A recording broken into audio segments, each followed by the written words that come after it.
ગુજરાતમાં નર્સિંગ શિક્ષણને લઈ અને વધુ એક વિવાદ સામે આવ્યો।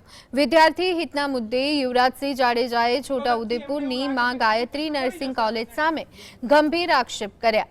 તેમણે દાવો કર્યો કે જરૂરી મંજૂરી વિના બીએસસી નર્સિંગનો અભ્યાસક્રમ ચલાવવામાં આવ્યો અને વિદ્યાર્થીઓ પાસેથી ગેરરીતિથી પેનલ્ટી વસૂલવામાં આવી।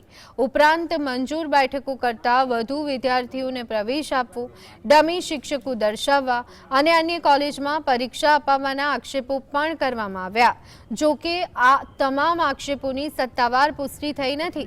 સમગ્ર મામલે તપાસ કરી જવાબદારો સામે કાર્યવાહી કરવાની માંગ ઉઠી રહી છે।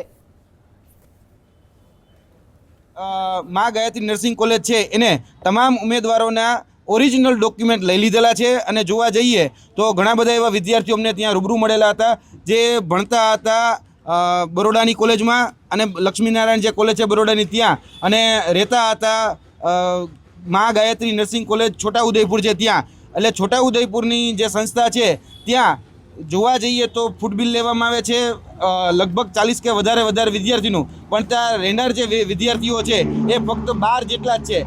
તો બાકીના જે વિદ્યાર્થીઓ છે એનું ફૂડ બિલ, હોસ્ટેલ બિલ શા માટે લેવામાં આવે